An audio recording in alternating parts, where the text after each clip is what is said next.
Hey y'all, it's the inner city introvert, Paris McNeil. I'm gonna give my honest opinion of how it was in the workforce before I pivoted to being a businessman early in 2007 or something like that. I think I started my business, my first business, second business, whatever, but first business.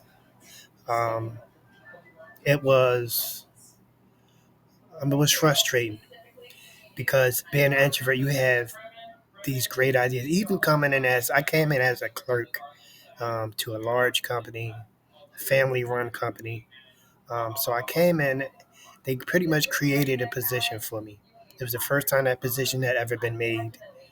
It was actually called a order distribution clerk. So they created this position because so many orders, and I worked at it was a it was a distribution center for t-shirts and printable goods. If y'all remember Bodek and Rose, which is now Alpha Broder, I believe. Yeah, so I worked there for quite a few years. They created this position for me. I came in. Um, I pretty much just gave out orders came through the computer system, and I pretty much gave out the orders to the forklift drivers and the pickers on the floor, and I was the liaison between the upstairs and the sales people or whatever. So with that being said, after I had been there quite some time, soaking up, which as introverts do, we soak up a lot of information, we soak up stuff, and I was ready to. I think maybe about 2, 3, maybe 3 years, something like that. I learned everything that I could learn. I taught myself how to do forklift, all of these things. I've taught myself how to drive a forklift on my time. I wasn't supposed to, but um, I had a I had a supervisor that um, was very generous to me learning and doing stuff. And besides, it helped that I could get on the forklift and move things when I was slow or if I needed something. It helped. So I taught myself how to try the forklift. The order distribution clerk really was a clerk's position where I printed things out, um, received orders, and as I said before, shift them out to the entire floor, the workforce floor. Now, mind you, the problem is after a while, I wasn't bored. I just knew that um, I had advanced, like I was ready for more responsibility, and um, at that point, I wanted more. I wanted to do more, and as an introvert, it was really tough for me to throw when a position opened up for a supervisor position. It was really tough for me to throw my hat in. It really took a lot um, because some of my negative introvert traits kicked in. Um, and so there was a moment that I had to be social and I just wasn't because I guess I was figuring to myself that I had never been social. So how they going to take me once I start being social? That's one of the biggest problems of an introvert is um, are they going to accept me as a person that steps into my extroversion for me to um, gain something that I need for me to um, be who I be. That's one of um, the biggest, but it's the quickest fixed. The answer is you go forward and whatever happened, happened. But it was actually a place that I stood for a second and said, hey, are they going to accept me for it? So I initially went for the position, very professional. I did what I had to do. Gave a resume directly to whoever I had to. Um, and yeah, I just didn't. They really pretty much, and I think it's because of introversion. Because everything I had in my head, they didn't know. They didn't know that I was capable of running the entire floor. How would they know? They don't know. I didn't talk to anyone I didn't speak to them about business talk or whatever. I didn't. They wouldn't know. So initially, I was kind of taken back by the fact once I did not get the position. I also realized that I was in a family-run company and nepotism. I was fighting against nepotism as well. You know what I mean? I was okay with that. Like I was cool. All that was cool. Like not a problem. I think the problem came when, um, one thing we don't like any man or I know I don't. When someone kind of takes you for granted or don't value you. Me personally, that's my biggest problem. If you act like you don't value me or you don't see the value in me, I'll take myself out of your space.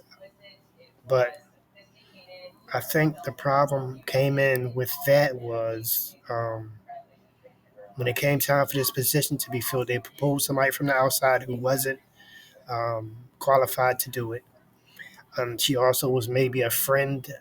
I'm sorry, maybe she was the wife of one of the in-laws or something, some sort of nepotism.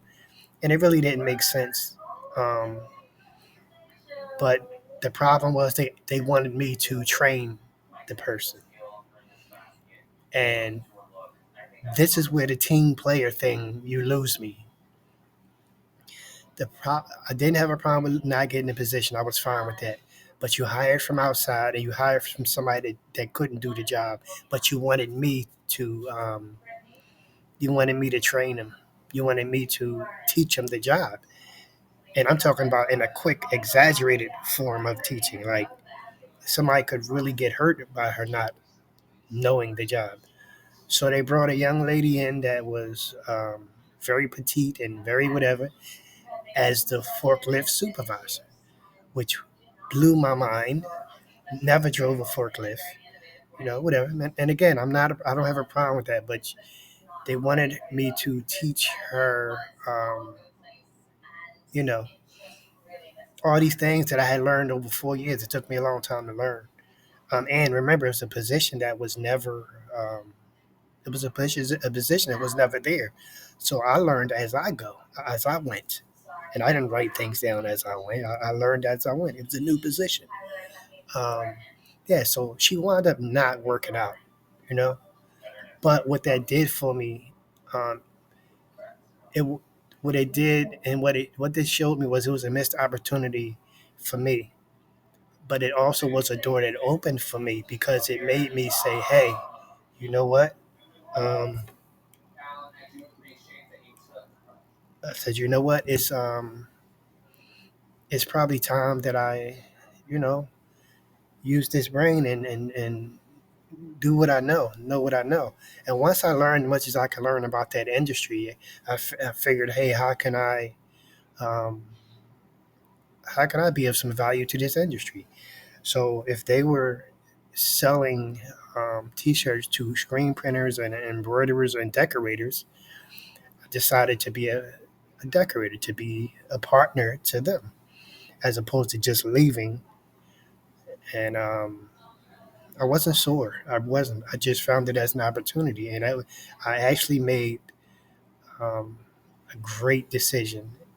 And the people who were there, especially my supervisor and those my warehouse supervisor, mirrored that by saying, "Yeah, I should have left when you left."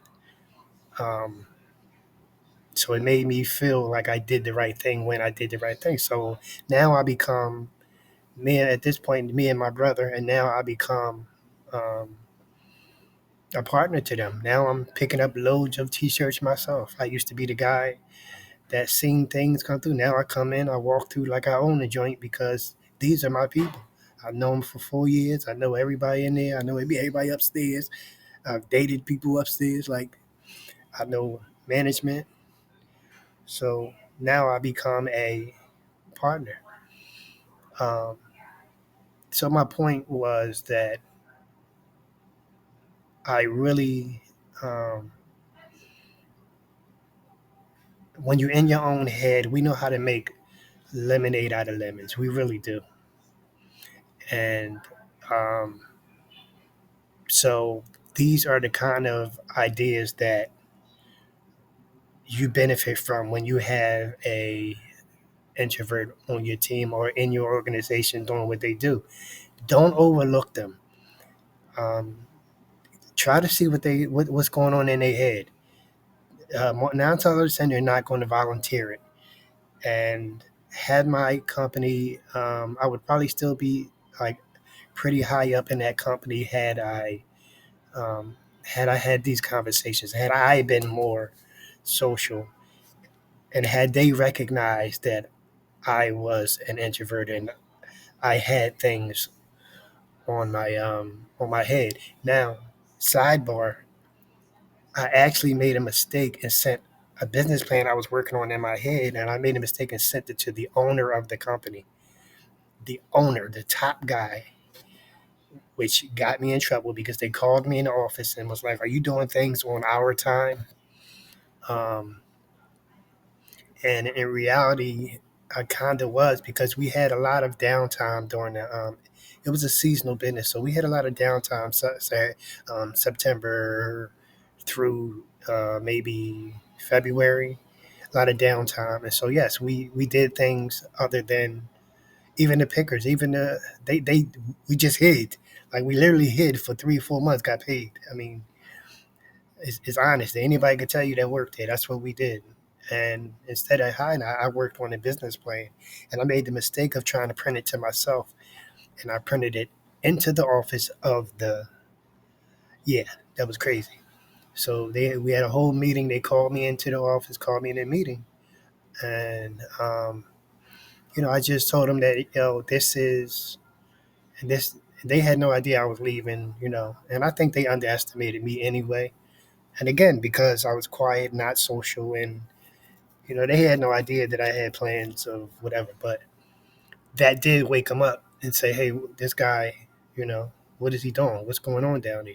Only thing they was worried about was that I was doing it on their time. They didn't pay attention to the actual business plan.